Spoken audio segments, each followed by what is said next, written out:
Doctor BR Ambedkar Konaseema జిల్లాలోని ముమ్మిడివరంలో శ్రీ శ్రీ శ్రీ బాలయోగేశ్వరుల ఆలయంలో 80వ శివరాత్రి మహోత్సవాలు వైభవంగా సాగాయి. కమిటీ సభ్యుల ప్రకారం ప్రతి సంవత్సరం విదేశాలు, ఇతర రాష్ట్రాల నుంచి భక్తులు భారీగా తరలివచ్చి స్వామివారిని దర్శించుకుంటారు. దూర ప్రాంతాల భక్తులకు అన్నదానం, వసతి సదుపాయాలు కల్పించారు. ఇక 15న మహోత్సవాలు ముగియగా 16న తీర్థ ఆశీస్సుల కోసం భక్తులు రద్దీ ఉంటుందని తెలిపారు.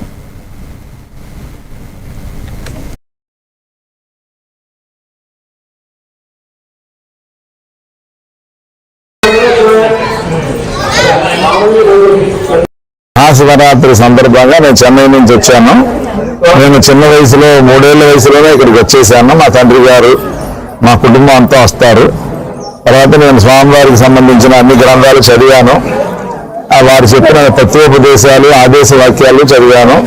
వాటి గురించి ప్రపంచానికి తెలియట్లేదు అని నాకు ఆదరణ ఉంది. ఒక చిట్ట చివరిది చేయించున్నది ఘోర తపస్సు, అచలకాలంలోనే తపోసిద్ధియగు.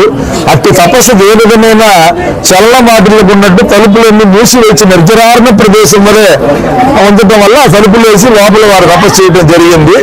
అంతకుముందు 26/2/1949లో మొట్టమొదటి శివరాత్రి దర్శనం ఇచ్చారు. అప్పుడు వచ్చిన జనానికి తట్టుకోలేక వేల మంది, లక్షల అందరికీ నమస్కారం. ఈరోజు ముమ్మిడివరం శ్రీ భగవాన్ బాలయోగేశ్వరుల తపోఆశ్రమంలో మహాశివరాత్రి ఉత్సవాలు చాలా అత్యంత వైభవపేతంగా మొదలు పెట్టారు. చాలా బాగా జరుగుతున్నాయి.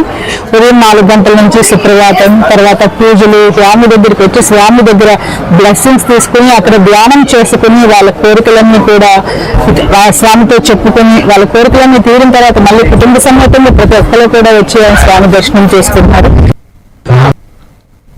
శ్రీశైలం మల్లికార్జున స్వామి దేవస్థానంలో